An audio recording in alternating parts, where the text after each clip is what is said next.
તમે તમારા બાપના પેટના હોવ તો તમે કરજો. હું તમને ચેલેન્જ આપું છું કે તમે કરજો નાટક. હવે અમે આવતે મહિને દિનેશ પાતરને ન્યાય નહીં મળે.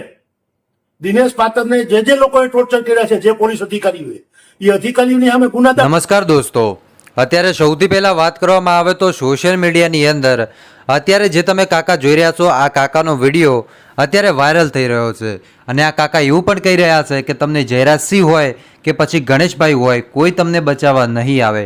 આખરે આ કાકાને એવું શા માટે કહેવું પડ્યું અને આખરે આ કાકા આગળ શું કહી રહ્યા છે, તમને સાહેબ આગળ આખો લાઈવ વિડીયો પણ બતાવવાનો છું.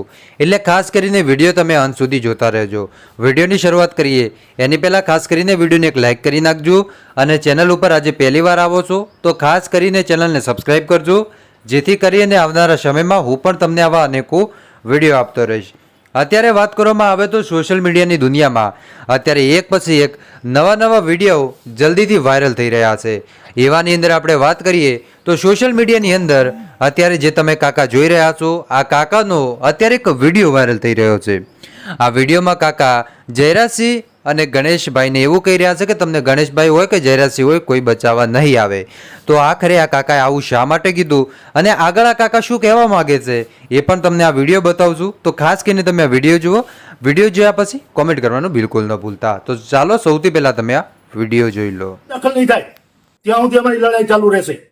તમારી લડાઈ જયરાજસિંહની છે, તમારી લડાઈ પાટીદાર સમાજની છે, તમારી લડાઈ તમારી સુધી રાખો.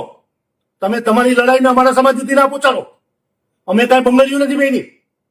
એટલે હવે અમે આવીએ છીએ આવતા મહિને, અને હું ગૃહમંત્રીને સીએમ સાહેબને મળવા જવાનું છું અને આ રજૂઆત કરવાનું છું સમાજના આગેવાન તરીકે કે આ કેટલા અંશે યોગ્ય છે. આ થોડું કઈ બિહાર છે, ગુજરાત છે ભાઈ, અને કાયદાઓમાં ન્યાય માંગવાનો દરેકને અધિકાર છે.